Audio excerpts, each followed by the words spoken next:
Uma vez apresentados, vamos dar início ao nosso diálogo com o nosso ilustre convidado, Presidente da República, a quem desde já saudamos, não é? E solicitamos algumas palavras de circunstância em jeito de saudação à juventude aqui presente. Bom, estão aqui 3 jovens.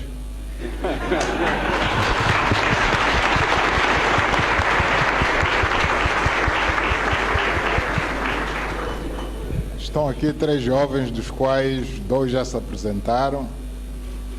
E eu não quero ser discriminado, também quero me apresentar.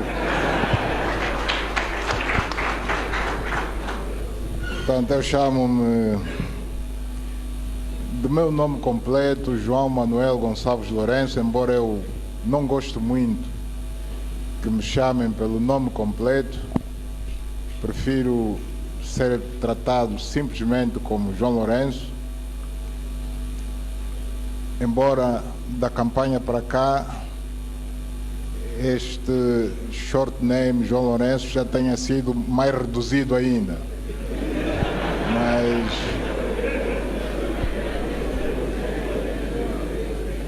nasci aos 5 de março de 1954, já lá vai muito tempo. É só olharem para os cabelos brancos.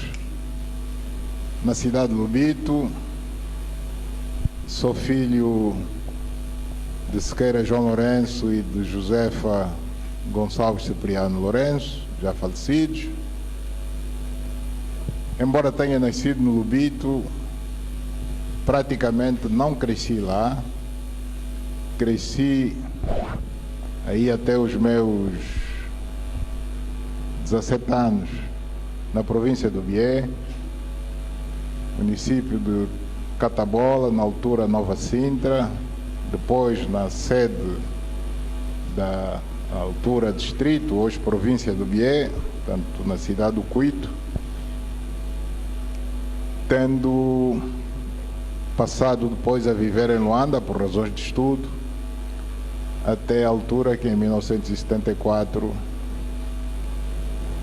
com um grupo de outros jovens, juntámos-nos à luta de libertação nacional no Congo-Brazzaville, mais concretamente em Ponta Negra, onde fizemos a nossa preparação militar, nosso CIR, chamado CIR Calunga.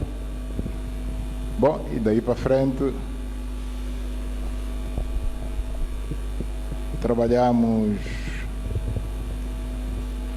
um período, trabalhar nas Forças Armadas, obviamente em Cabinda, até sermos enviados para a antiga União Soviética, onde fizemos formação superior numa academia militar superior. E daí para frente vocês conhecem o percurso, acredito que conheçam. Fomos galgando degrau a degrau até chegarmos aonde nos encontramos hoje. Creio que fui mais extenso do que os outros 2 jovens que me ladeiam.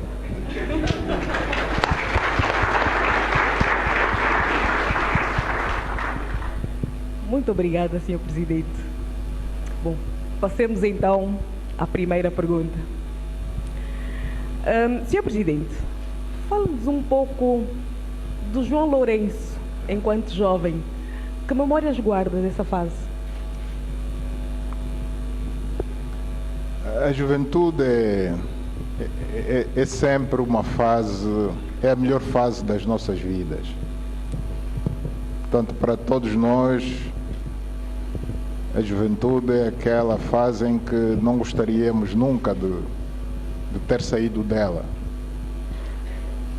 Independentemente das dificuldades porque tenhamos passado, se éramos ricos, se éramos pobres, se tínhamos boa casa ou não, enfim, que condições materiais tínhamos, é sempre aquela fase de que guardamos recordações para toda a vida. Porque é a fase em que é forjada a nossa personalidade, tornamos-nos homens dependendo muito da forma como soubemos aproveitar este período das nossas vidas. Portanto, o jovem João Lourenço tem boas recordações da sua infância e acredito que todos nesta sala devem corroborar comigo de que nós deveríamos ser jovens sempre. É verdade que a natureza não permite que assim seja, mas pelo menos de espírito não devemos abandonar esta nossa condição de jovens eternos. A máquina pode envelhecer, não é? Há um músico que diz que a chaparia pode estar estragada, mas devemos trabalhar no sentido de manter o motor, quando digo motor, é o nosso interior sempre jovem. Ok. Senhor Presidente, na sua juventude, quem eram as principais referências e porquê? Eu acredito que para toda criança, todo jovem, o seu principal ídolo, sem desprimor para outros, são os pais. Tanto são os pais, é o pai e a mãe. Todos nós queremos seguir os bons exemplos que os nossos pais nos deixam. Portanto, eles são os nossos ídolos até uma determinada fase das nossas vidas. À medida que vamos deixando a adolescência e nos tornando adultos, embora mantenhamos esses ídolos iniciais, acabamos sempre por descobrir, por abraçar um outro ídolo que não substitui os primeiros, mas que vem completar, digamos, uma lacuna. E para quem já tinha tendência para a política, embora o ser humano seja todo político, sem sombra de dúvidas que naquela fase que coincidiu com a luta de libertação nacional pela nossa independência, o ídolo que eu gostaria de seguir era alguém que liderava a nossa luta de libertação, primeiro da cadeia, depois a partir das matas, do norte de Angola, do leste. Portanto, é fácil de adivinhar, estou-me a referir a Agostinho Neto.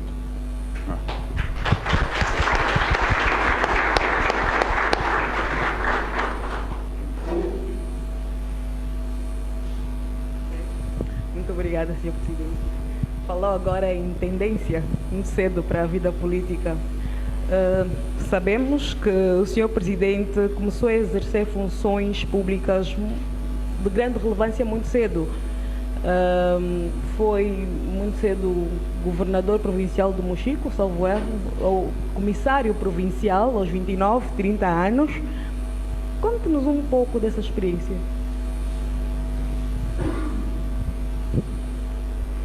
Não foi tão difícil assim. Eu comecei, modéstia à parte, a dirigir homens muito jovem. Muito jovem. Recordo-me que em Cabinda, quando fui indicado para desempenhar as funções de comissário político da 2ª Região Militar, eu tinha 22 anos de idade. Como é óbvio, tinha sob meu comando pessoas, algumas com a idade de serem meus pais.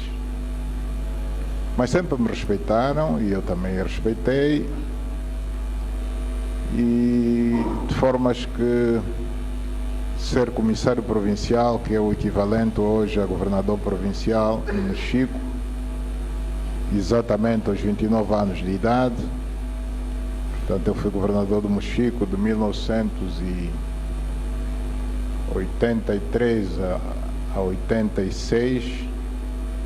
Não foi tão difícil assim.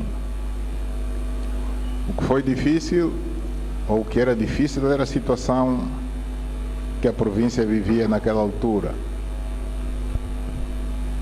Lembro-me que quando cheguei ao Luena, quando fui apresentado lá na província, creio que foi no mês de agosto de 1983, a cidade estava deserta, quase que não tinha população. A população que víamos era toda fardada, só se via a cor verde do camuflado, porque naquele exato momento decorria a célebre Batalha de Cangamba, não muito longe dali, tanto a sul do Luena. Eram combates muito violentos e que levaram a população do Luena e de toda aquela redondeza a fugir, tendo ficado na cidade praticamente só os militares, salvo raras exceções. A alimentação era escassa, como é óbvio. A atividade era praticamente militar, sobretudo militar. O próprio governador andava fardado, de manhã à noite. Houve casos em que dormíamos fardados e com as botas calçadas.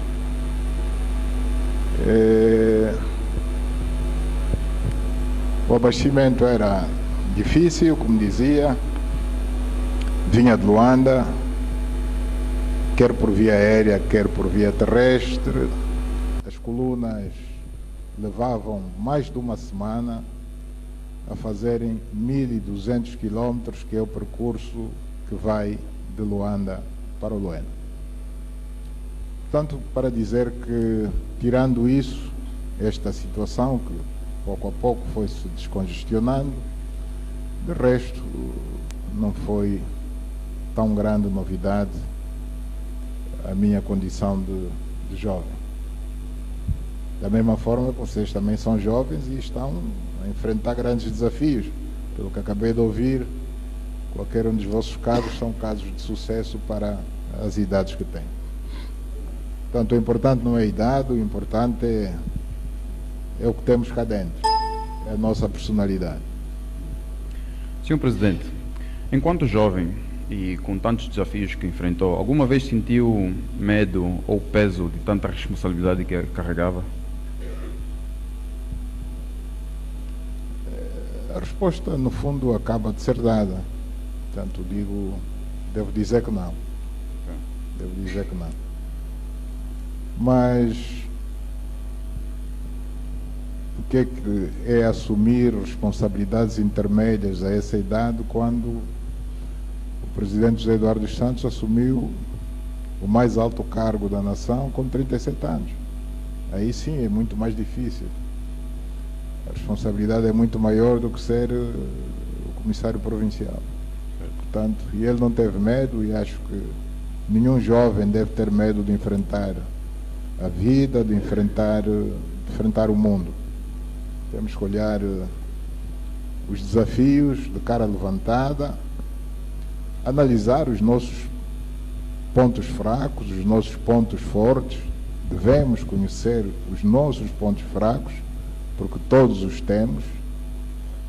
Ninguém é super-homem, e saber lidar com isso, gerir a necessidade de equilíbrio entre os pontos fracos e os pontos fortes.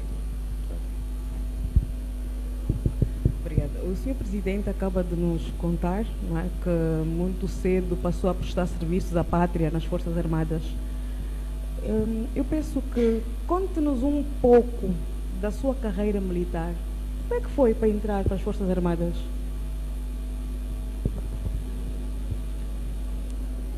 Bom, como disse, eu entrei de forma voluntária, naquela fase em que muitos jovens do interior, quando digo do interior, quero dizer dos que estavam no território nacional, saíram de forma quase massiva, na sua maioria em direção à segunda região militar, portanto, segunda região militar, mas no exterior, portanto, em direção ao Congo-Brazzaville. Para aí foi o grosso, porque mesmo aqueles que depois foram para a Frente Leste, para a terceira região, não o fizeram diretamente, fizeram via segunda região. Portanto, foram primeiro para a segunda região e daí é que uns ficaram na segunda e outros foram, digamos que, transferidos para a terceira região a partir de Lusaka, tanto do Congo-Brazzaville para Lusaka, para alimentar a luta naquele flanco, entrando depois por terra pelo Mexico e pelo Cuancubano. Portanto, nós entregamos-nos de corpo e alma, de forma voluntária, de forma consciente. Eu acredito que essa lufada de sangue novo que reforçou as fileiras da guerrilha naquela fase foi determinante para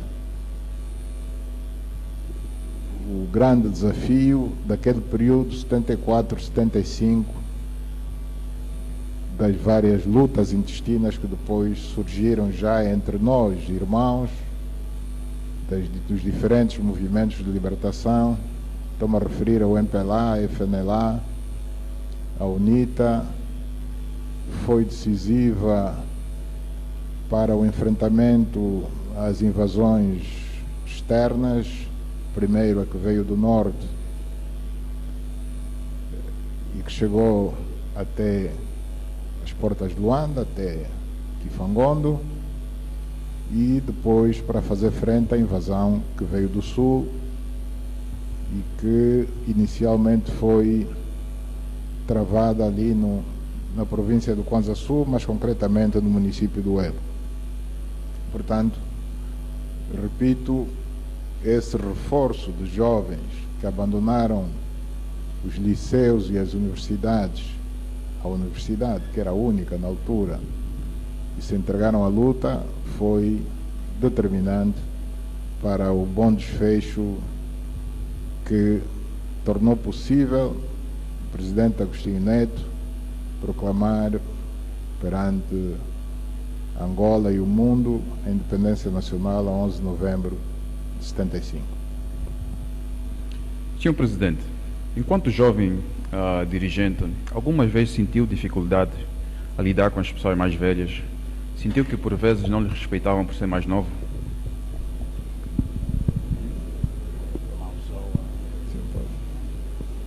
Acho que já respondeu. Podemos avançar para a próxima pergunta. Eu pergunto, não enquanto jovem, claro, com todo o respeito, estamos aqui 3 jovens, mas enquanto Presidente da República, como acha que os jovens olham para o Sr. Presidente? Bom, esta pergunta deve ser feita a eles, né? Eles estão aqui. Eles estão aqui para dizer como é que olham para o Presidente. Não é? Não, bom, o Sr. Presidente deve ter alguma apreciação em relação ao olhar dos jovens. Senhor. Ou melhor, podemos coloca a seguinte pergunta: qual é a visão que o Sr. Presidente tem perante a juventude angolana? Fazer a pergunta inversa. Olha, eu olho para olho para a juventude angolana com muito bons olhos. Com muito bons olhos, e vou explicar porquê. Porque nos momentos mais decisivos da história da vida do nosso país, quem deu a maior contribuição foi, sem sombra de dúvidas, a juventude. Podemos, sem receio de errar, dizer que o país deve a sua independência graças à entrega total da juventude. Os jovens são quem libertaram o país. E não só o libertaram, tornaram possível a independência, como também foram eles que, ao longo dos anos do conflito armado, que durou cerca de 27 anos, portanto estou-me a referir a 1975 a fevereiro de 2002, ao longo deste período também foram eles quem asseguraram, quem garantiram a defesa da soberania do país. Portanto, se esta franja da nossa sociedade suportou sacrifícios enormes para que Angola se mantivesse de pé até os dias de hoje, acredito que é nossa obrigação, é nosso dever confiar em que esta mesma franja da nossa população, desculpem, eu de vez em quando choro sem estar a chorar.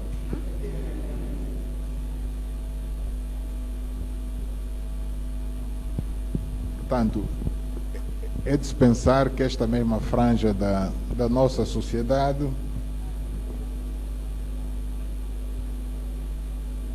está capaz de enfrentar o desafio de hoje. Os desafios do passado foram aqueles a que eu já me referi, e a contribuição que a juventude deu a esses tais desafios eu também já me referi, mas os desafios de hoje são outros. Os desafios de hoje são organizar melhor a nossa sociedade em todos os aspectos, mas sobretudo no que diz respeito à organização da nossa economia. Trabalharmos para resolvermos os nossos problemas econômicos e sociais, organizar as empresas, produzir bens, produzir serviços, como forma de podermos resolver os problemas sociais da nossa população. E neste desafio, que é atual, nós contamos muito também com a contribuição da juventude,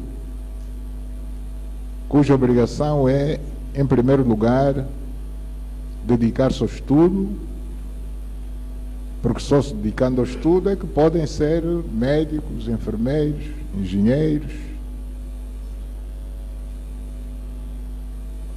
agrônomos, veterinários, enfim, outras especialidades de que o país necessita para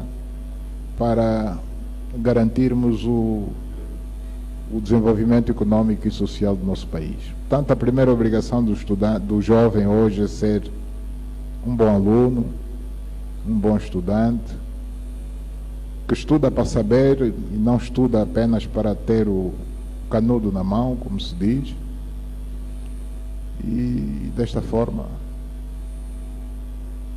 sermos nós a construir o nosso próprio país. Portanto, numa palavra, dizer que da mesma forma que confiamos nos jovens num passado recente e não nos arrependemos disso, também hoje continuamos a confiar nos jovens. Estou absolutamente certo de que também não nos vamos arrepender disso. Nesse momento, uma das principais preocupações da juventude é, sem dúvida, a questão do desemprego. dando sequência à resposta, como é que acha que Angola deve vencer isso? Nós só podemos vencer o desemprego pelo trabalho. Portanto, não há milagres a fazer.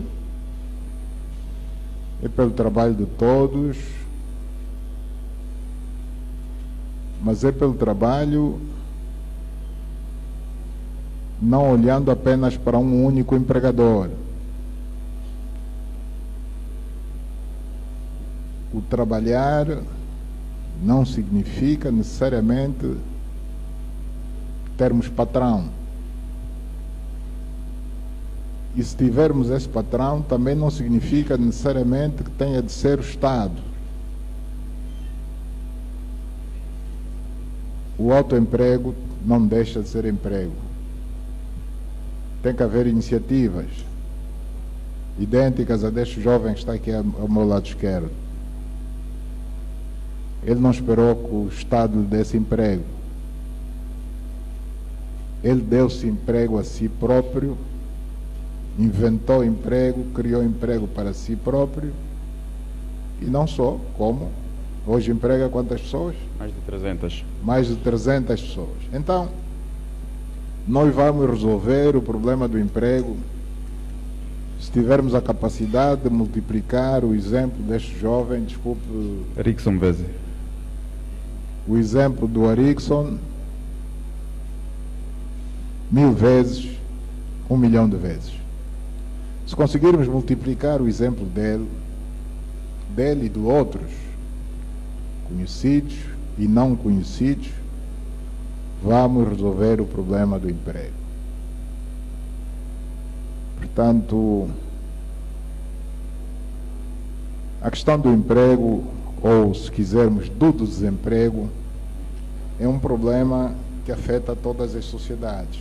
Portanto, não há país nenhum cujos políticos, cujos dirigentes, cuja população não perca sono a pensar na forma como resolver o problema do desemprego. O desemprego, a taxa de desemprego varia de país para país. Dentro do mesmo país varia de momento a momento. A taxa de desemprego que temos hoje não é a que tínhamos há 10 anos atrás. Hoje é um pouco maior, mas isso não significa dizer que amanhã não pode ser melhor. Tem de ser melhor. E só depende de nós. Só depende de trabalharmos no sentido de baixarmos o máximo possível a atual taxa de desemprego que reina no nosso país. Nós temos muita coisa por fazer, muita estrada por fazer, muita fábrica por montar, muitos campos por cultivar. Haja capital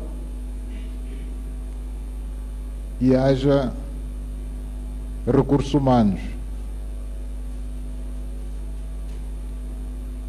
Haja cérebro e haja braços, mão de obra, para podermos realizar esses projetos que estão por ser realizados.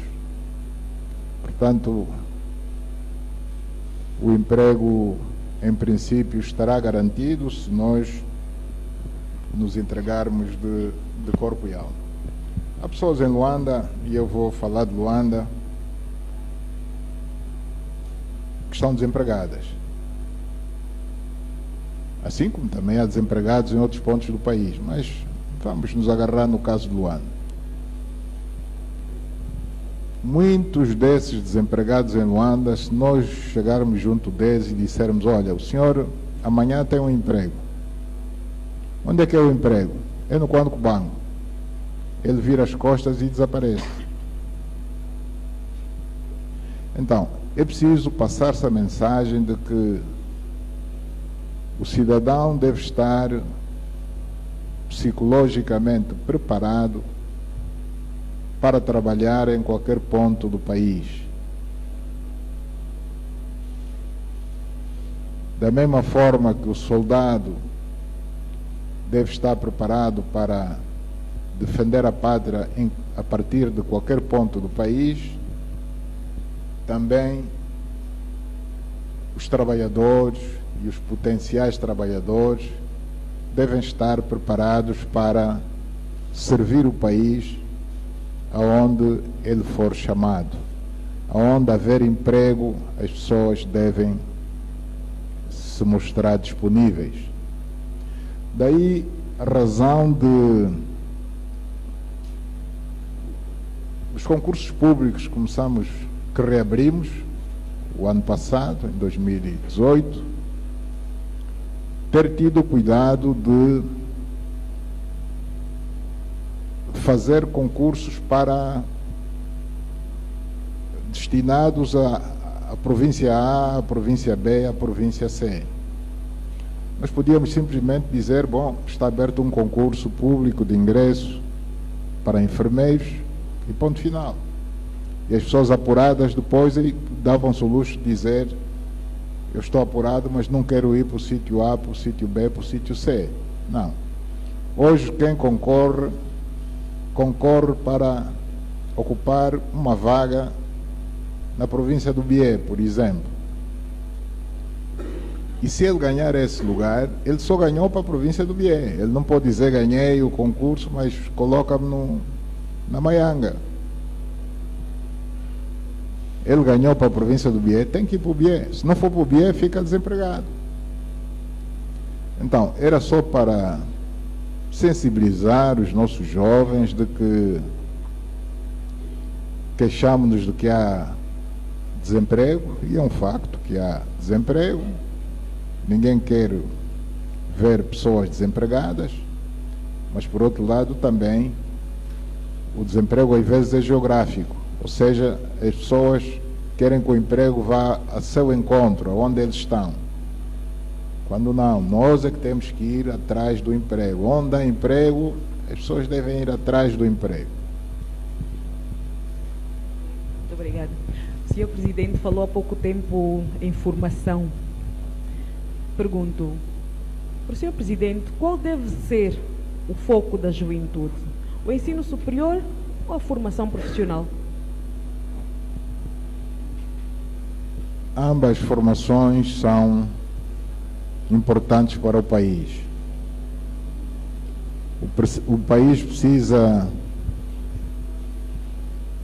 de técnicos, de profissionais, mas também precisa de licenciados, mestrados, doutorados. Precisa de tudo. Precisa de tudo e nas devidas proporções. Ou seja, o país não deve ter mais PhDs, mais doutorados do que pessoas com formação técnico-profissional. Portanto, abaixo da licenciatura, estou-me a referir. Se isso acontecer, o país não vai funcionar. Precisamos dos doutores, sim, mas precisamos muito mais, em termos numéricos, dos que têm formação técnico-profissional, que passaram pelas escolas de formação técnico-profissional. Portanto, resumindo, tudo é importante, cada um na sua medida, cada um ao seu nível, e para o país se desenvolver, tem de haver, nas devidas proporções, o equilíbrio necessário para que a máquina funcione. Da mesma forma que a gente não pode ter mais generais do que soldados, também não podemos ter mais PhDs do que serralheiros, eletricistas, enfim, este tipo de formação profissional. Certo. Senhor Presidente, nesse momento fala-se de um certo distanciamento entre jovens e a política. E acredito que é um fenômeno universal que também se verifica aqui em Angola. que é que está a faltar para termos uma relação mais de proximidade entre nós, os jovens, e a política? Sim, de facto, este é um fenómeno universal, mas eu devo dizer que Angola é dos poucos casos no mundo que ainda se pode dar por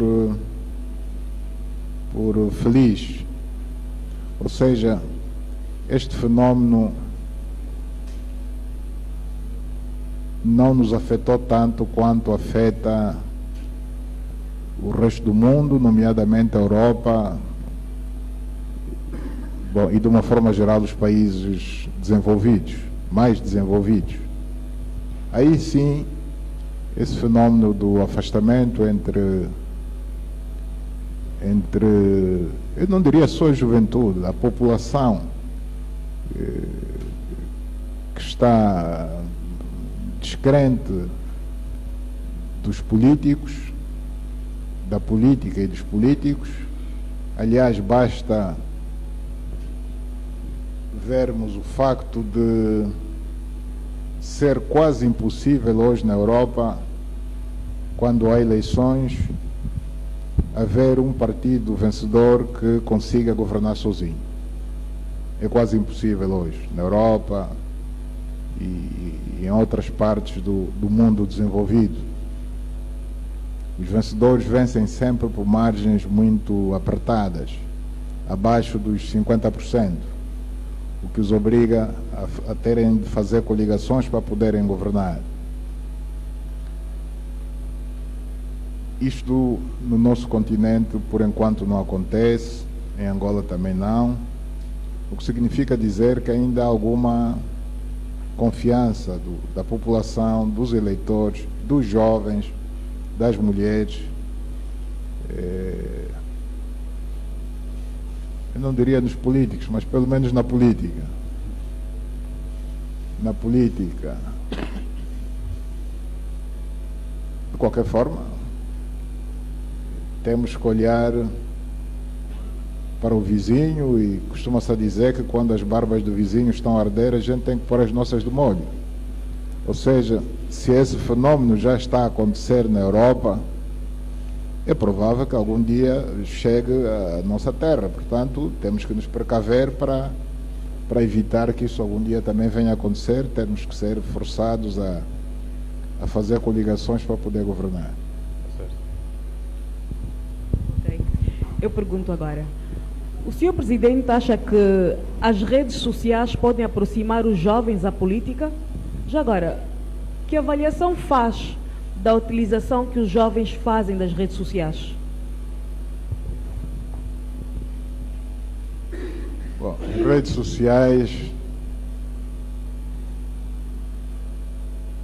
sociais são algo que veio para ajudar as pessoas, os jovens, que em princípio quem as concebeu fê-las de boa fé, no sentido de servir as economias, de servir as pessoas, as comunidades, mas que às vezes os utilizadores deturpam o fim para as quais elas foram concebidas. Portanto, as redes sociais contribuem para a política e já estão a contribuir porque tornam a comunicação mais fluida, mais rápida entre os cidadãos, particularmente entre os cidadãos eleitores, mas temos consciência de que a realidade mostra que entre os milhares ou milhões de utilizadores das redes sociais, há alguns que fazem mau uso dela. Então precisamos de ter algumas cautelas. Todos nós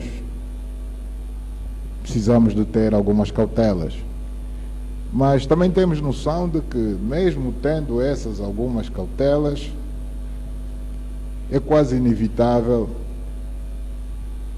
acontecerem coisas menos agradáveis nas redes sociais. Em certas situações é quase inevitável. Senão tínhamos que viver numa sociedade em que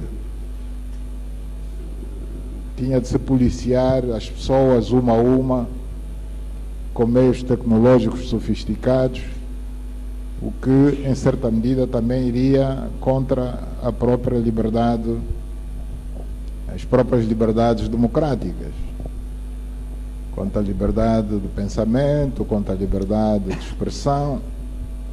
Portanto, não se deve também chegar a esse extremo. Preciso confiar nas pessoas, a partir de pensar que estamos todos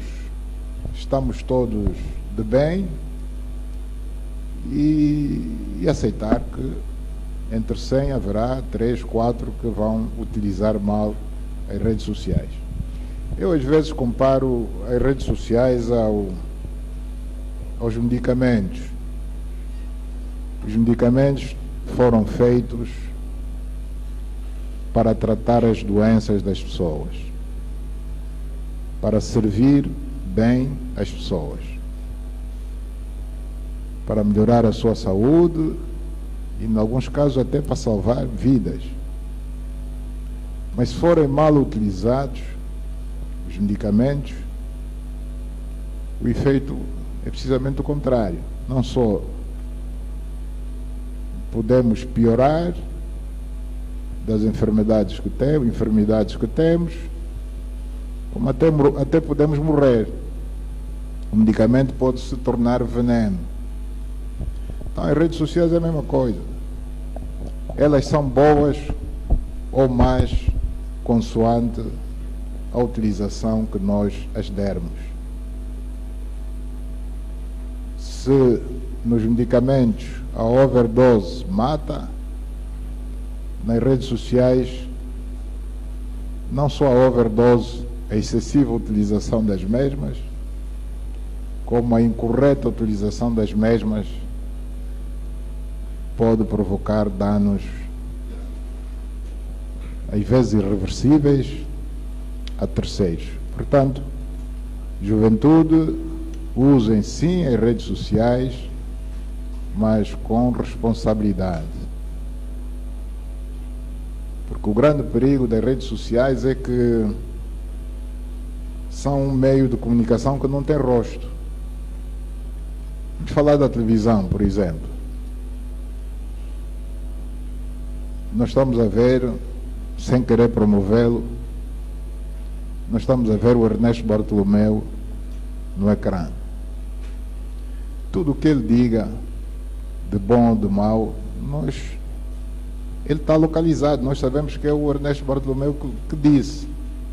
Se alguém se sentir lesado, sabe a quem pedir contas. Vou pedir contas ao Ernesto Bartolomeu. Foi ele quem, no dia tal, no noticiário das X horas, ele disse isso. Portanto, tem rosto. É algo que tem rosto. Eu citei apenas o caso do Ernesto Bartolomeu, mas estou a promovê-lo, não é?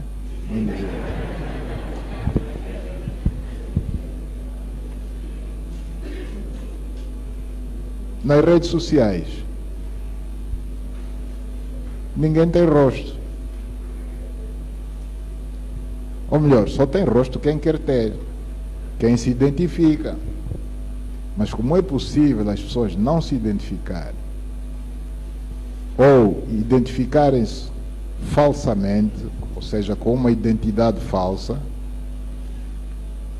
o grande perigo está aí. Ela não tem rosto, você não sabe a quem vai responsabilizar. Então só temos que confiar na boa-fé das pessoas e apelar para que todos aqueles que têm acesso às redes sociais, quando digo acesso, é acesso ativo. Não me estou a referir aos que têm acesso passivo.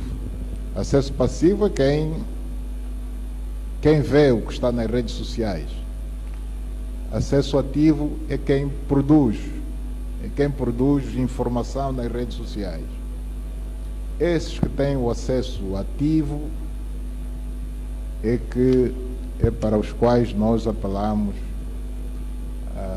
a boa educação, na forma de tratar os outros, a evitar a calúnia, a evitar os maus tratos, as faltas de educação, etc, etc. Certo. Senhor Presidente, como sabemos, o mundo está cada vez mais competitivo e o que tudo indica será assim para sempre, principalmente com a tecnologia. O que acha que Angola tem que fazer para com que a nossa juventude se torne mais competitiva para fazer face aos desafios mundiais? Bom, para fazer face aos desafios mundiais, a nossa juventude deve aplicar-se mais, deve dedicar-se mais aos estudos. E só assim pode competir primeiro internamente, entre si própria, entre os jovens angolanos, e depois estarem à altura de competir com o resto do mundo. E nós hoje já temos bons exemplos de jovens, ainda agora nas visitas que fizemos aqui no SOIO, portanto visitamos empreendimentos do mundo dos petróleos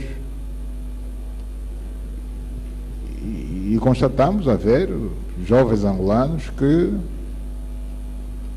foram contratados pelas multinacionais do petróleo, estão em posições-chave e não deixam nada a desejar se quisermos comparar com jovens de outras paragens do mundo. Tanto é assim que as companhias que os contrataram fizeram-no conscientes de que ele hoje está a trabalhar aqui em Angola, sua terra, mas a qualquer momento pode ser mandado para a Indonésia, pode ser mandado para o Golfo do México, onde se produz petróleo. Portanto, são quadros que atingiram um nível de categoria internacional e qualificados a trabalhar em qualquer parte do mundo. O que a nossa juventude deve fazer é precisamente isso: dedicar-se aos estudos, ao trabalho.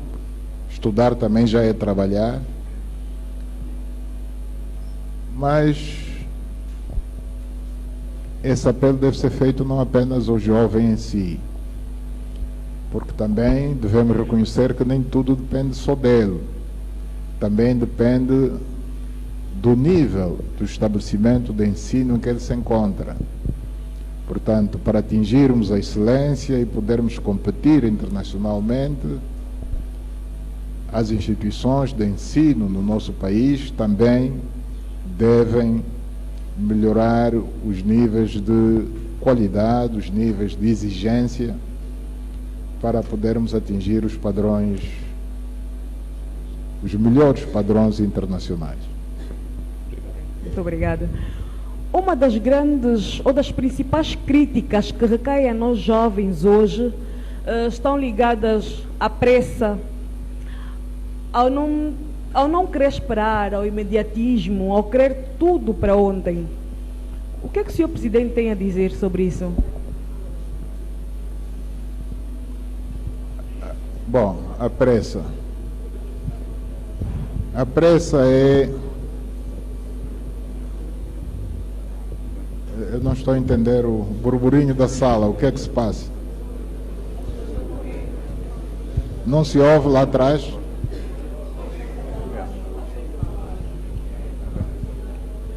Não se ouve lá atrás? Ah, tá bem. Posso continuar? Bom,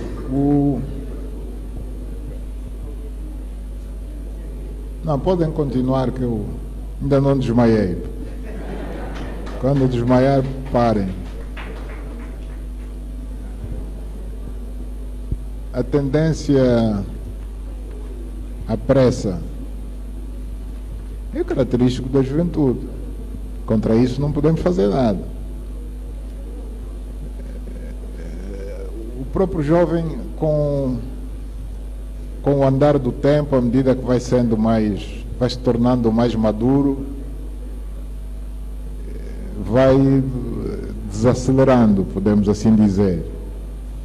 desacelerando, sobretudo na expectativa. Eu sei que está-se a referir sobretudo à expectativa.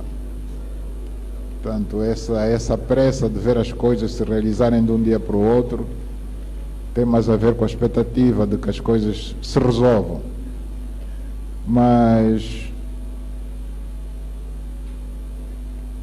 quando a gente põe uma semente à terra, uma semente de milho, por exemplo,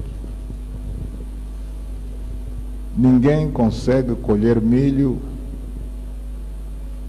ao fim de 30 dias. É impossível. A natureza rejeita.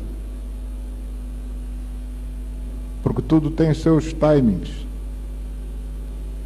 O milho é colhido, no mínimo, ao fim de... ou já há sementes muito melhoradas, se calhar aí ao fim dos 60 dias, o que também é raro. Porque a regra são 90 dias. 90, 120 dias. Porque a natureza assim determinou, não somos nós que inventamos. Bom, isso apenas para dizer que, tanto como o milho, que tem um período mínimo de maturação para que ele possa ser colhido, o frango, antes dos 45 dias ninguém tem frango no prato, na mesa, tem que esperar pelo menos 45 dias. Tudo na vida tem o seu timing. Nós, para sermos pais, temos que atingir uma certa idade. Antes disso, nenhuma criança com 6 anos pode ser pai.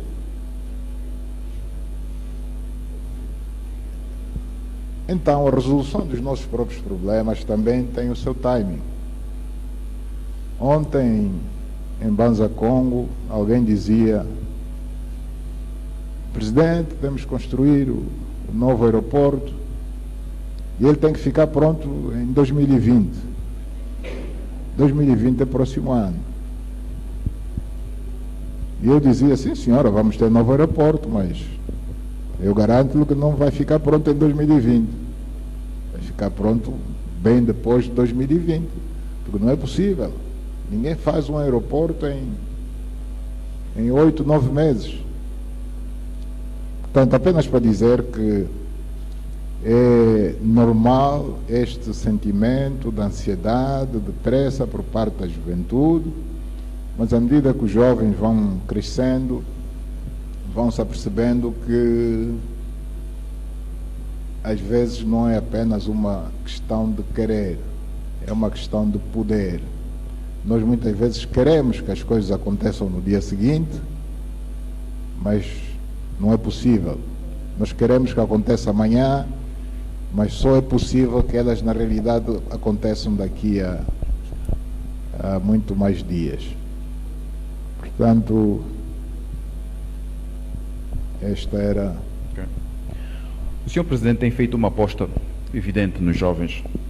Numa sociedade onde o conflito geracional existe, a pergunta que eu faço é a seguinte: será que alguma vez alguém lhe aconselhou a não apostar na juventude? Porque há um certo argumento que a juventude não tem experiência e, como disse anteriormente, tem muita pressa. O que tem a dizer acerca desses comentários? É evidente que conselhos desses já tive, não é? Mas é daqueles casos de não ligar. Porque eu disse aqui perante todos que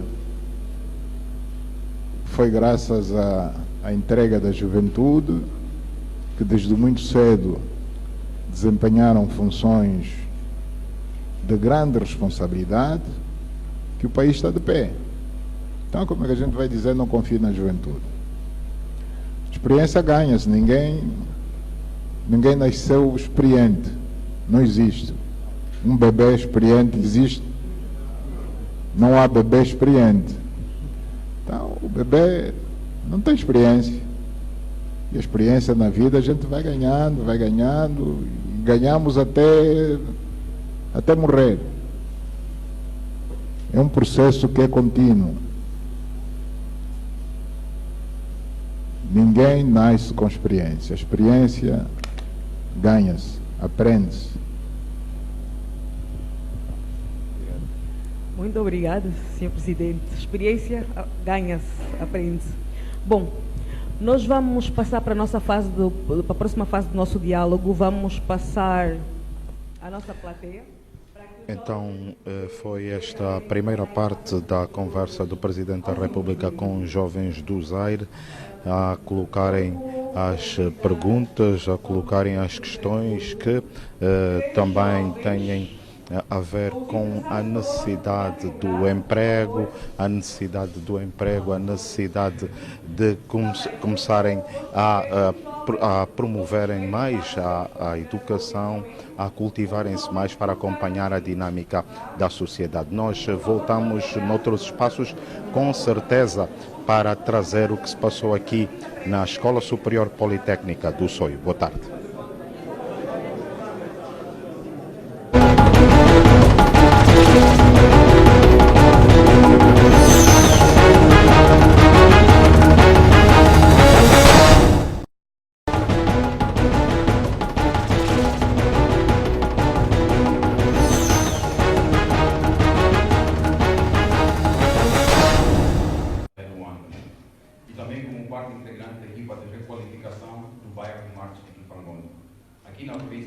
Ora, boa tarde. Estamos na Escola Superior Politécnica do Soio, onde o Presidente da República, João Lourenço, vai conversar com os jovens do Zaire, esta franja da população que é a principal força motriz de qualquer país, é a principal força da economia. O Presidente da República quer então ouvir as preocupações dos jovens do Zaire que estão aqui para então tomar depois decisões. Este mesmo exercício o Presidente da República fez em Banza Congo, agora está a fazer aqui no Soio. O Presidente da República vai conversar com estes jovens. A moderação deste debate, digamos assim, vai ser feito por dois jovens. Primeiro, Zuela Capilo, que é engenheira de construção civil e também já foi administradora adjunta do município do Coimba e também aqui do Soio, e agora é professora de geologia e também de matemática. Também um dos moderadores vai ser Erickson Mvezi, que vai então ajudar na moderação deste debate. Erickson Mvezi foi o responsável pela criação da empresa Tupuca e vai então estar aqui a moderar também esta conversa do Presidente da República com os jovens do Zaire.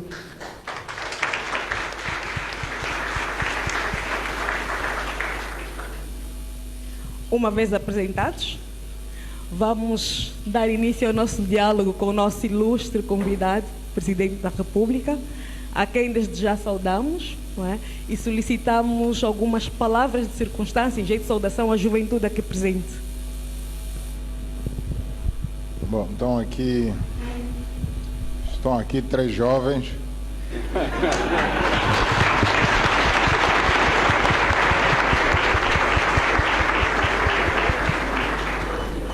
Estão aqui três jovens, dos quais dois já se apresentaram.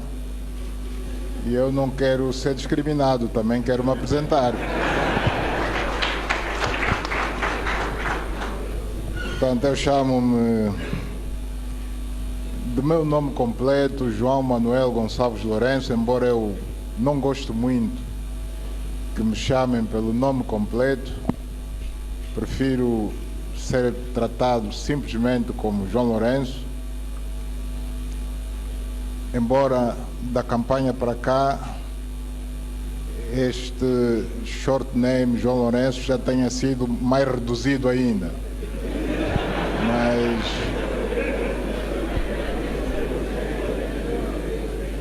nasci aos 5 de março de 1954, já lá vai muito tempo.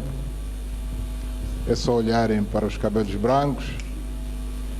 Na cidade de Lubito, sou filho de Sequeira João Lourenço e de Josefa Gonçalves Cipriano Lourenço, já falecidos.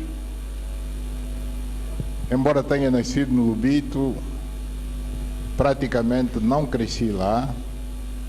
Cresci aí até os meus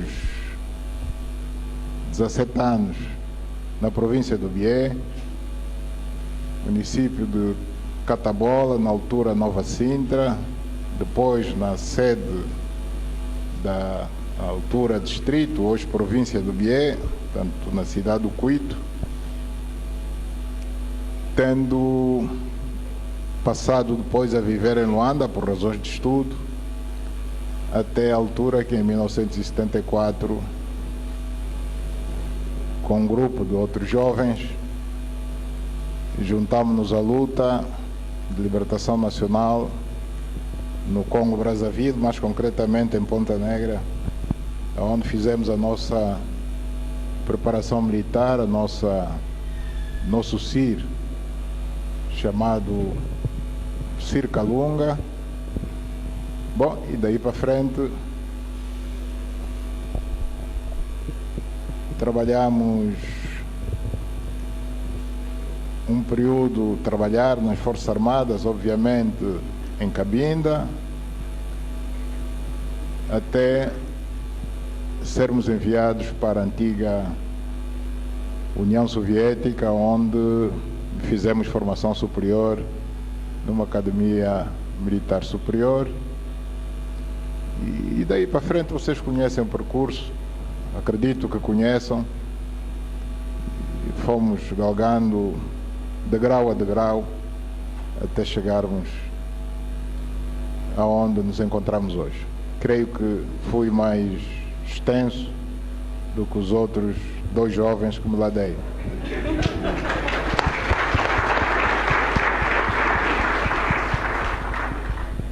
Muito obrigada, Sr. Presidente. Bom, passemos então à primeira pergunta. Sr. Presidente, fale-nos um pouco do João Lourenço, enquanto jovem. Que memórias guarda dessa fase? A juventude é sempre uma fase, é a melhor fase das nossas vidas. Portanto, para todos nós, a juventude é aquela fase em que não gostaríamos nunca de ter saído dela. Independentemente das dificuldades porque tenhamos passado, se éramos ricos, se éramos pobres, se tínhamos boa casa ou não, enfim, que condições materiais tínhamos, é sempre aquela fase de que guardamos recordações para toda a vida. Porque é a fase em que é forjada a nossa personalidade, tornamos-nos homens, dependendo muito da forma como soubemos aproveitar este período das nossas vidas. Portanto, o jovem João Lourenço tem boas recordações da sua infância e acredito que todos nesta sala devem corroborar comigo de que nós deveríamos ser jovens sempre. É verdade que a natureza não permite que assim seja, mas pelo menos de espírito não devemos abandonar esta nossa condição de jovens eternos. A máquina pode envelhecer, não é? Há um músico que diz que a chaparia pode estar estragada, mas devemos trabalhar no sentido de manter o motor, quando digo motor, é o nosso interior sempre jovem. Ok. Senhor Presidente, na sua juventude, quem eram as principais referências e por quê? Eu acredito que para toda criança, todo jovem, o seu principal ídolo, sem desprimor para para outros são os pais. Portanto, são os pais, é o pai e a mãe. Todos nós queremos seguir os bons exemplos que os nossos pais nos deixam. Portanto, eles são os nossos ídolos até uma determinada fase das nossas vidas. À medida que vamos deixando a adolescência e nos tornando adultos, embora mantenhamos esses ídolos iniciais, acabamos sempre por descobrir, por abraçar um outro ídolo que não substitui os primeiros, mas que vem completar, digamos, uma lacuna. E para quem já tinha tendência para a política, embora o ser humano seja todo político, sem sombra de dúvidas que naquela fase que coincidiu com a luta de libertação nacional pela nossa independência, o ídolo que eu gostaria de seguir era alguém que liderava a nossa luta de libertação, primeiro da cadeia, depois a partir das matas, do norte de Angola, do leste. Portanto, é fácil de adivinhar, estou-me a referir a Agostinho Neto.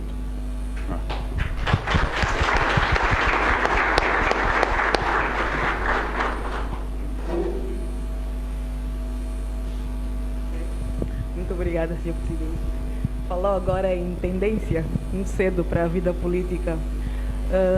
Sabemos que o Sr. Presidente começou a exercer funções públicas de grande relevância muito cedo. Foi muito cedo governador provincial de Mochico, salvo erro, ou comissário provincial aos 29, 30 anos. Conte-nos um pouco dessa experiência.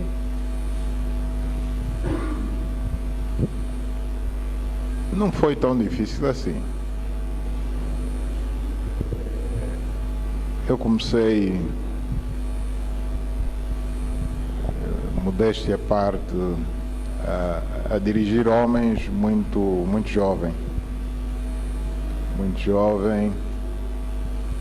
Recordo-me que em Cabinda, quando fui indicado para desempenhar as funções de comissário político da 2ª Região Militar, eu tinha 22 anos de idade. Como é óbvio, tinha sob meu comando pessoas, algumas com idade de serem meus pais. Mas sempre me respeitaram e eu também respeitei, e de formas que ser comissário provincial, que é o equivalente hoje a governador provincial em Mochico, exatamente aos 29 anos de idade. Portanto, eu fui governador do Mochico de 1983 a 86. Não foi tão difícil assim. O que foi difícil, ou o que era difícil, era a situação que a província vivia naquela altura. Lembro-me que quando cheguei ao Luena, quando fui apresentado lá na província, creio que foi no mês de agosto de 1983,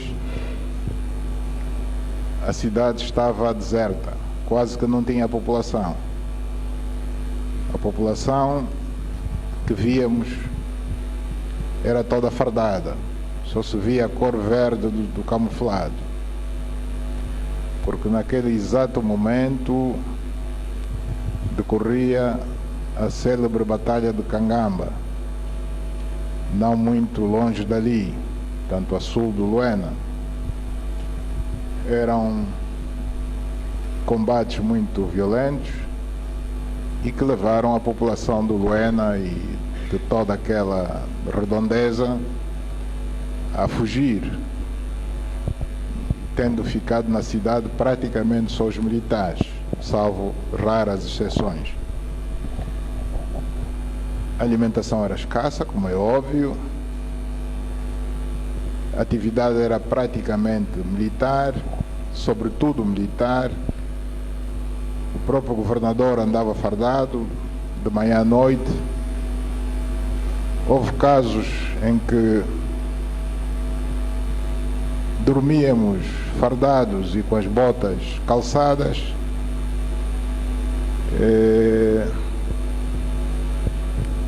O abastecimento era difícil, como dizia, vinha de Luanda, quer por via aérea, quer por via terrestre. As colunas levavam mais de uma semana a fazerem 1.200 quilómetros, que é o percurso que vai de Luanda para o Luena. Portanto, para dizer que, tirando isso, esta situação que pouco a pouco foi se descongestionando, de resto não foi tão grande novidade a minha condição de jovem. Da mesma forma que vocês também são jovens e estão a enfrentar grandes desafios. Pelo que acabei de ouvir, qualquer um dos vossos casos são casos de sucesso para as idades que têm. Portanto, o importante não é a idade, o importante é o que temos cá dentro, é a nossa personalidade. Senhor Presidente, enquanto jovem e com tantos desafios que enfrentou, alguma vez sentiu medo ou peso de tanta responsabilidade que carregava? A resposta, no fundo, acaba de ser dada. Portanto, devo dizer que não. Devo dizer que não. Mas o que é assumir responsabilidades intermédias a essa idade quando o presidente José Eduardo dos Santos assumiu o mais alto cargo da nação com 37 anos? Aí sim é muito mais difícil. A responsabilidade é muito maior do que ser o comissário provincial. Portanto, e ele não teve medo, e acho que nenhum jovem deve ter medo de enfrentar a vida, de enfrentar o mundo. Temos que olhar os desafios de cara levantada, analisar os nossos pontos fracos, os nossos pontos fortes. Devemos conhecer os nossos pontos fracos, porque todos os temos.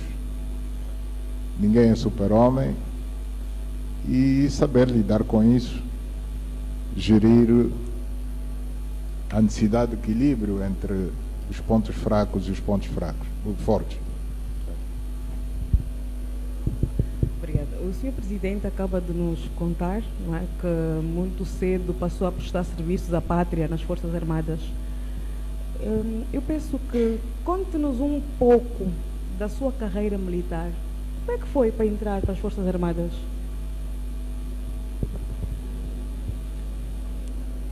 Bom, como disse, eu entrei de forma voluntária, naquela fase em que muitos jovens do interior, quando digo do interior, quero dizer dos que estavam no território nacional, saíram de forma quase massiva, na sua maioria em direção à segunda região militar, portanto, segunda região militar, mas no exterior, portanto, em direção ao Congo-Brazzaville. Para aí foi o grosso, porque mesmo aqueles que depois foram para a frente leste, para a terceira região, não o fizeram diretamente, fizeram via segunda região. Portanto, foram primeiro para a segunda região e daí é que uns ficaram na segunda e outros foram, digamos que, transferidos para a terceira região a partir de Lusaka. Tanto do Congo-Brazzaville para Lusaka, para alimentar a luta naquele flanco, entrando depois por terra pelo Mexico e pelo Quancubano. Portanto, nós entregamos-nos de corpo e alma, de forma voluntária, de forma consciente. Eu acredito que essa lufada de sangue novo que reforçou as fileiras da guerrilha naquela fase foi determinante para o grande desafio daquele período 74-75, das várias lutas intestinas que depois surgiram já entre nós, irmãos, dos diferentes movimentos de libertação. Estou-me a referir ao MPLA, à FNLA, à UNITA. Foi decisiva para o enfrentamento às invasões externas, primeiro a que veio do norte e que chegou até as portas de Luanda, até Kifangondo, e depois para fazer frente à invasão que veio do sul e que inicialmente foi travada ali na província do Kwanza Sul, mas concretamente no município do Ebo. Portanto, repito, esse reforço de jovens que abandonaram os liceus e as universidades, a universidade, que era a única na altura, e se entregaram à luta, foi determinante para o bom desfecho que tornou possível o presidente Agostinho Neto proclamar perante Angola e o mundo a independência nacional a 11 de novembro de 75.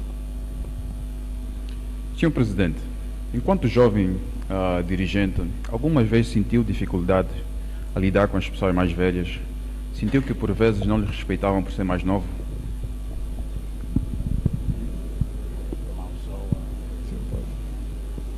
Acho que já respondeu. Podemos avançar para a próxima pergunta. Eu pergunto, não enquanto jovem, claro, com todo o respeito, estamos aqui 3 jovens, mas enquanto Presidente da República, como acha que os jovens olham para o Sr. Presidente? Bom, esta pergunta deve ser feita a eles, né? Eles estão aqui para dizer como é que olham para o Presidente. Não é? Não, bom, o Sr. Presidente deve ter alguma apreciação em relação ao olhar dos jovens. Senhor. Ou melhor, coloca a seguinte pergunta: qual é a visão que o Sr. Presidente tem perante a juventude angolana? Fazer a pergunta inversa. Olha, eu olho para a juventude angolana com muito bons olhos. Com muito bons olhos, e vou explicar porquê. Porque nos momentos mais decisivos da história da vida do nosso país, quem deu a maior contribuição foi, sem sombra de dúvidas, a juventude. Podemos, sem receio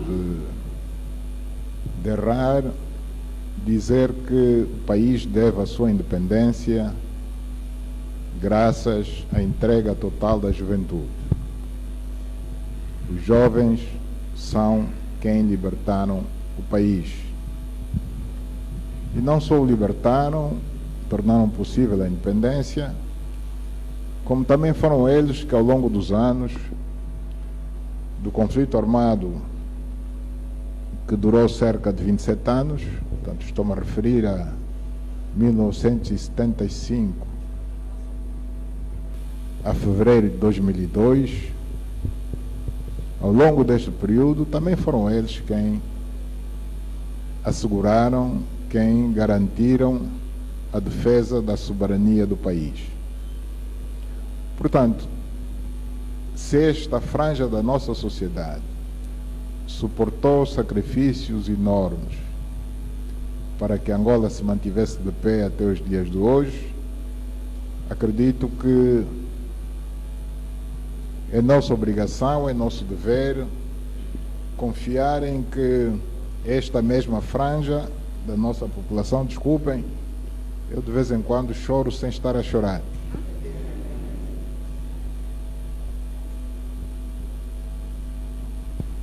Portanto, é de se pensar que esta mesma franja da nossa sociedade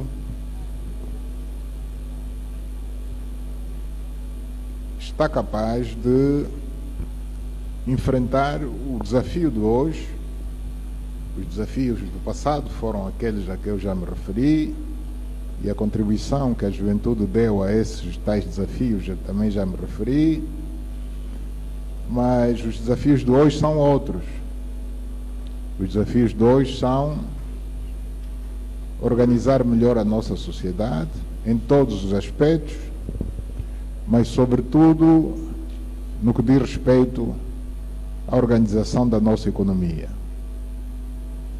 Trabalharmos para resolvermos os nossos problemas econômicos e sociais, organizar as empresas, produzir bens, produzir serviços, como forma de podermos resolver os problemas sociais da nossa população.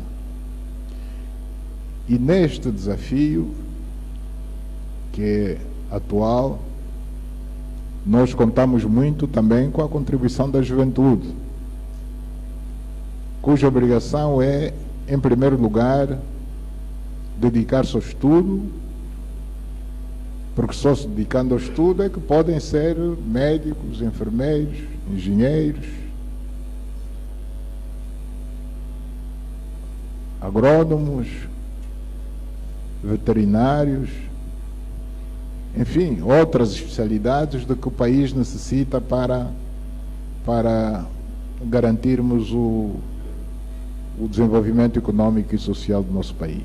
Portanto, a primeira obrigação do jovem hoje é ser um bom aluno, um bom estudante, que estuda para saber e não estuda apenas para ter o canudo na mão, como se diz, e desta forma sermos nós a construir o nosso próprio país. Portanto, numa palavra, dizer que, da mesma forma que confiamos nos jovens num passado recente e não nos arrependemos disso, também hoje continuamos a confiar nos jovens. Estou absolutamente certo de que também não nos vamos arrepender disso. Nesse momento, uma das principais preocupações da juventude é, sem dúvida, a questão do desemprego. Dando sequência à resposta, como é que acha que Angola deve vencer isso? Nós só podemos vencer o desemprego pelo trabalho. Portanto, não há milagres a fazer. É pelo trabalho de todos, mas é pelo trabalho não olhando apenas para um único empregador. O trabalhar não significa necessariamente termos patrão. E se tivermos esse patrão, também não significa necessariamente que tenha de ser o Estado. O autoemprego não deixa de ser emprego. Tem que haver iniciativas idênticas a deste jovem que está aqui ao meu lado esquerdo. Ele não esperou que o Estado lhe desse emprego. Ele deu-se emprego a si próprio, inventou emprego, criou emprego para si próprio, e não só, como hoje emprega quantas pessoas? Mais de 300. Mais de 300 pessoas. Então, nós vamos resolver o problema do emprego se tivermos a capacidade de multiplicar o exemplo deste jovem, desculpe... Erickson Veze. O exemplo do Erickson 1000 vezes, 1 milhão de vezes. Se conseguirmos multiplicar o exemplo dele dele e de outros, conhecidos e não conhecidos, vamos resolver o problema do emprego. Portanto, a questão do emprego, ou se quisermos do desemprego, é um problema que afeta todas as sociedades. Portanto, não há país nenhum cujos políticos, cujos dirigentes, cuja população não perca sono a pensar na forma como resolver o problema do desemprego. O desemprego, a taxa de desemprego varia de país para país, dentro do mesmo país varia de momento a momento. A taxa de desemprego que temos hoje não é a que tínhamos há 10 anos atrás. Hoje é um pouco maior, mas isso não significa dizer que amanhã não pode ser melhor. Tem de ser melhor. E só depende de nós. Só depende de trabalharmos no sentido de baixarmos o máximo possível a atual taxa de desemprego que reina no nosso país. Nós temos muita coisa por fazer, muita estrada por fazer, muita fábrica por montar, muitos campos por cultivar. Haja capital e haja recursos humanos. Haja cérebro e haja braços, mão de obra, para podermos realizar esses projetos que estão por ser realizados. Portanto,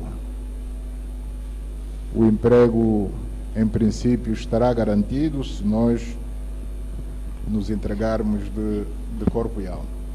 Há pessoas em Luanda, e eu vou falar de Luanda, que estão desempregadas. Assim como também há desempregados em outros pontos do país, mas vamos nos agarrar no caso de Luanda. Muitos desses desempregados em Luanda, se nós chegarmos junto deles e dissermos: olha, o senhor amanhã tem um emprego. Onde é que é o emprego? É no Quando Cubango. Ele vira as costas e desaparece. Então, é preciso passar essa mensagem de que o cidadão deve estar psicologicamente preparado para trabalhar em qualquer ponto do país.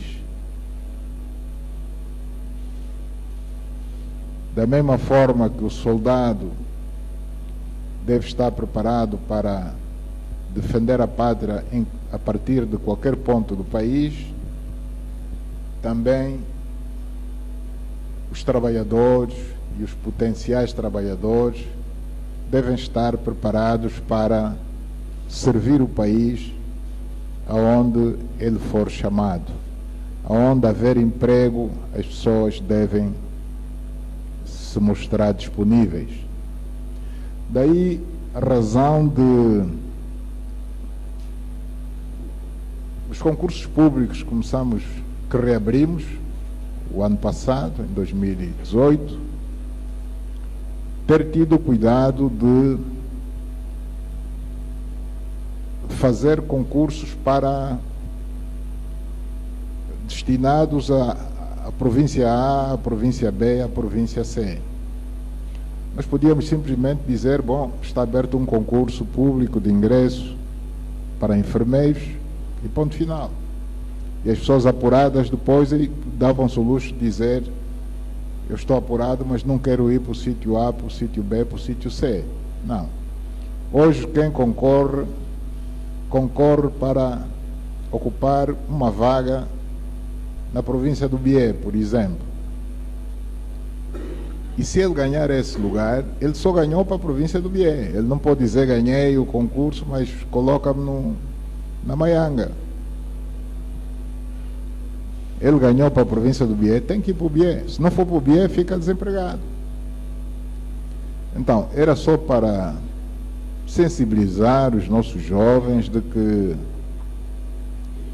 queixamos-nos de que há desemprego, e é um facto que há desemprego. Ninguém quer ver pessoas desempregadas, mas por outro lado também o desemprego às vezes é geográfico, ou seja, as pessoas querem que o emprego vá a seu encontro, aonde eles estão. Quando não, nós é que temos que ir atrás do emprego. Onde há emprego, as pessoas devem ir atrás do emprego. Muito obrigada. O Sr. Presidente falou há pouco tempo em formação. Pergunto, para o Sr. Presidente, qual deve ser o foco da juventude? O ensino superior ou a formação profissional? Ambas formações são importantes para o país. O país precisa de técnicos, de profissionais, mas também precisa de licenciados, mestrados, doutorados. Precisa de tudo. Precisa de tudo e nas devidas proporções. Ou seja, o país não deve ter mais PhDs, mais doutorados do que pessoas com formação técnico-profissional. Portanto, abaixo da licenciatura, estou-me a referir. Se isso acontecer, o país não vai funcionar. Precisamos dos doutores, sim, mas precisamos muito mais, em termos numéricos, dos que têm formação técnico-profissional, que passaram pelas escolas de formação técnico-profissional. Portanto, resumindo, tudo é importante, cada um na sua medida, cada um ao seu nível, e para o país se desenvolver, tem de haver, nas devidas proporções, o equilíbrio necessário para que a máquina funcione. Da mesma forma que a gente não pode ter mais generais do que soldados, também não podemos ter mais PhDs do que serralheiros, eletricistas, enfim, este tipo de formação profissional. Certo. Senhor Presidente, nesse momento fala-se de um certo distanciamento entre jovens e a política. E acredito que é um fenómeno universal que também se verifica aqui em Angola. O que é que está a faltar para termos uma relação mais de proximidade entre nós, os jovens, e a política?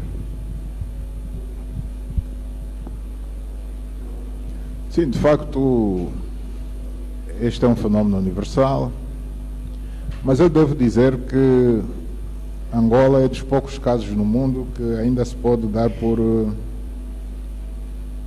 feliz. Ou seja, este fenómeno não nos afetou tanto quanto afeta o resto do mundo, nomeadamente a Europa, bom, e de uma forma geral os países desenvolvidos, mais desenvolvidos. Aí sim, esse fenómeno do afastamento entre eu não diria só a juventude, a população que está descrente dos políticos, da política e dos políticos. Aliás, basta vermos o facto de ser quase impossível hoje na Europa, quando há eleições, haver um partido vencedor que consiga governar sozinho. É quase impossível hoje, na Europa e em outras partes do mundo desenvolvido. Os vencedores vencem sempre por margens muito apertadas, abaixo dos 50%, o que os obriga a terem de fazer coligações para poderem governar. Isto no nosso continente, por enquanto, não acontece, em Angola também não, o que significa dizer que ainda há alguma confiança da população, dos eleitores, dos jovens, das mulheres. Eu não diria nos políticos, mas pelo menos na política. Na política. De qualquer forma, temos que olhar para o vizinho e costuma-se dizer que quando as barbas do vizinho estão a arder, a gente tem que pôr as nossas de molho. Ou seja, se esse fenómeno já está a acontecer na Europa, é provável que algum dia chegue à nossa terra. Portanto, temos que nos precaver para evitar que isso algum dia também venha a acontecer. Temos que ser forçados a fazer coligações para poder governar. Ok. Eu pergunto agora. O senhor Presidente acha que as redes sociais podem aproximar os jovens à política? Já agora, que avaliação faz da utilização que os jovens fazem das redes sociais? Bom, as redes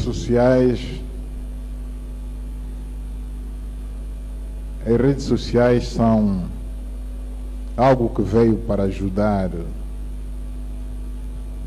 as pessoas, os jovens,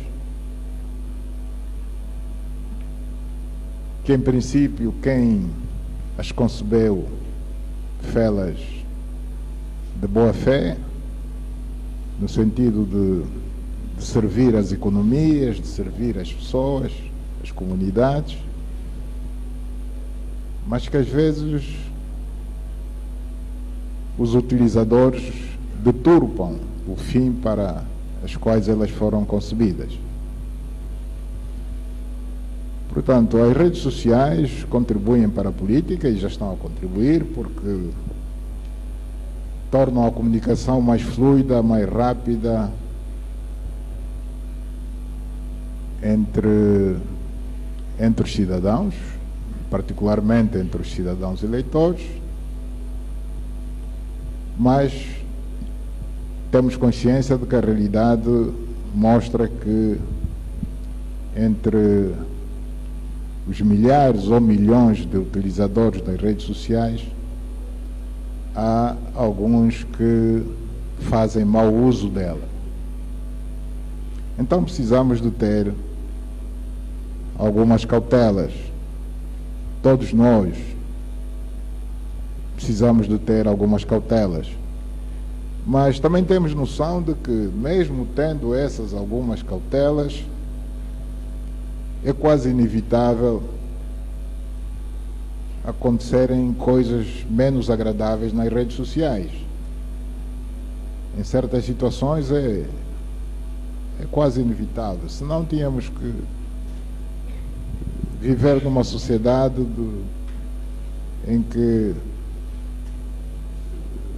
tinha de se policiar as pessoas uma a uma com meios tecnológicos sofisticados, o que em certa medida também iria contra a própria liberdade, as próprias liberdades democráticas, contra a liberdade do pensamento, contra a liberdade de expressão.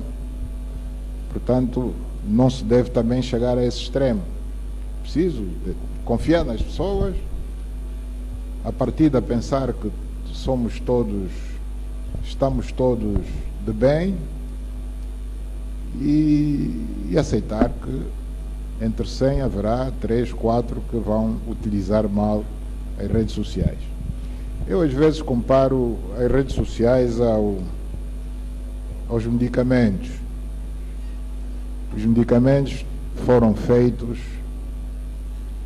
para tratar as doenças das pessoas, para servir bem as pessoas,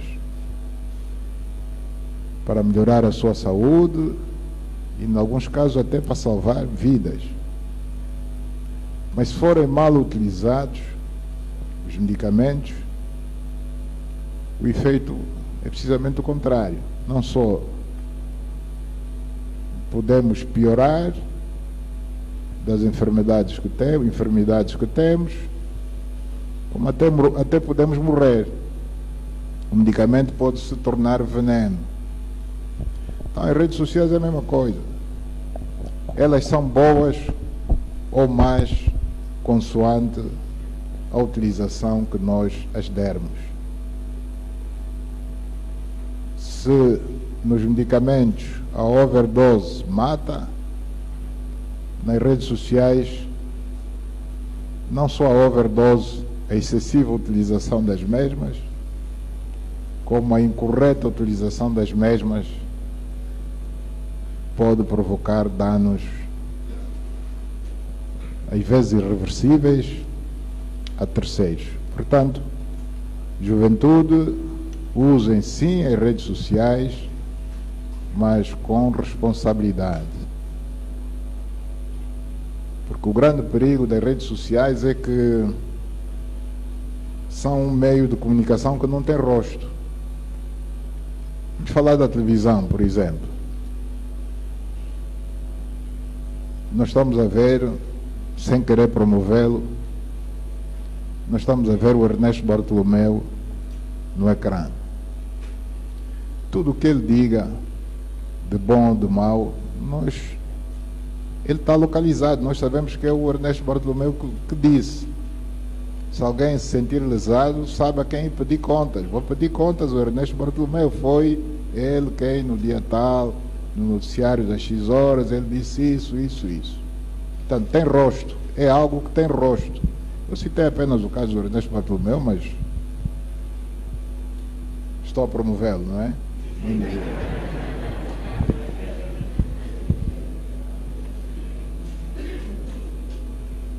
Nas redes sociais, ninguém tem rosto. Ou melhor, só tem rosto quem quer ter, quem se identifica. Mas como é possível as pessoas não se identificarem ou identificarem-se falsamente, ou seja, com uma identidade falsa, o grande perigo está aí. Ela não tem rosto, você não sabe a quem vai responsabilizar. Então só temos que confiar na boa-fé das pessoas e apelar para que todos aqueles que têm acesso às redes sociais, quando digo acesso, é acesso ativo. Não me estou a referir aos que têm acesso passivo. Acesso passivo é quem vê o que está nas redes sociais. Acesso ativo é quem produz informação nas redes sociais. Esses que têm o acesso ativo é para os quais nós apelamos a boa educação, na forma de tratar os outros, a evitar a calúnia, a evitar os maus tratos, as faltas de educação, etc. Certo. Senhor Presidente, como sabemos, o mundo está cada vez mais competitivo e o que tudo indica será assim para sempre, principalmente com a tecnologia. O que acha que Angola tem que fazer para com que a nossa juventude se torne mais competitiva para fazer face aos desafios mundiais? Bom, para fazer face aos desafios mundiais, a nossa juventude deve aplicar-se mais, deve dedicar-se mais aos estudos. Só assim pode competir primeiro internamente, entre si própria, entre os jovens angolanos, e depois estarem à altura de competir com o resto do mundo. E nós hoje já temos bons exemplos de jovens. Ainda agora, nas visitas que fizemos aqui no SOIO, portanto, visitamos empreendimentos do mundo dos petróleos e constatamos haver jovens angolanos que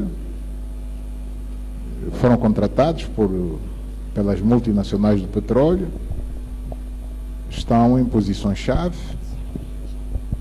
e não deixam nada a desejar se quisermos comparar com jovens de outras paragens do mundo. Tanto é assim que as companhias que os contrataram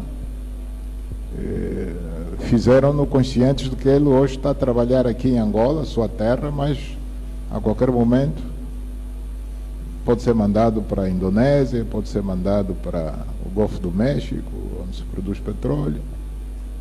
Portanto, são quadros que atingiram um nível de categoria internacional e qualificados a trabalhar em qualquer parte do mundo.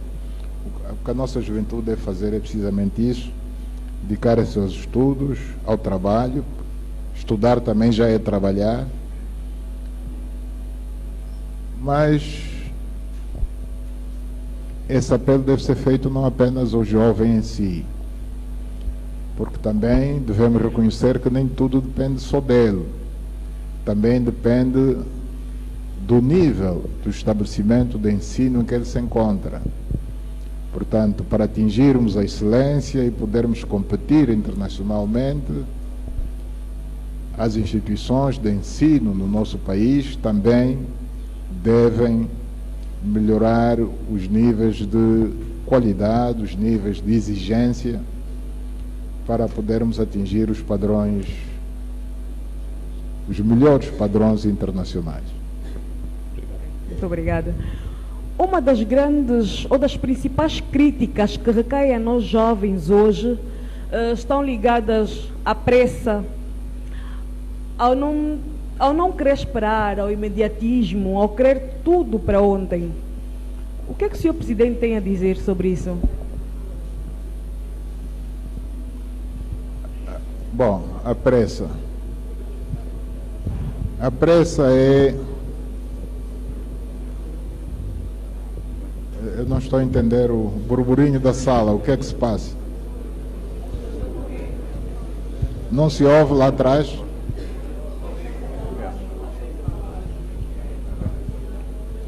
Não se ouve lá atrás? Ah, tá bem. Posso continuar? Bom, Não, podem continuar que eu ainda não desmaiei. Quando desmaiar, parem. A tendência à pressa é característico da juventude. Contra isso não podemos fazer nada. O próprio jovem, com o andar do tempo, à medida que vai se tornando mais maduro, vai desacelerando, podemos assim dizer. Desacelerando, sobretudo na expectativa. Eu sei que está-se a referir sobretudo à expectativa. Portanto, essa pressa de ver as coisas se realizarem de um dia para o outro tem mais a ver com a expectativa de que as coisas se resolvam. Mas quando a gente põe uma semente à terra, uma semente de milho, por exemplo, ninguém consegue colher milho ao fim de 30 dias. É impossível. A natureza rejeita. Porque tudo tem os seus timings. O milho é colhido, no mínimo, ao fim de... ou já há sementes muito melhoradas, se calhar aí ao fim dos 60 dias, o que também é raro. Porque a regra são 90 dias. 90, 120 dias. Porque a natureza assim determinou, não somos nós que inventamos.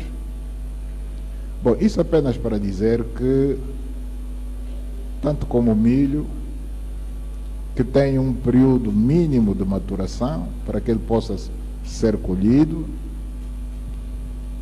O frango, antes dos 45 dias, ninguém tem frango no prato, na mesa. Tem que esperar pelo menos 45 dias. Tudo na vida tem o seu timing. Nós, para sermos pais, temos que atingir uma certa idade. Antes disso, nenhuma criança com 6 anos pode ser pai.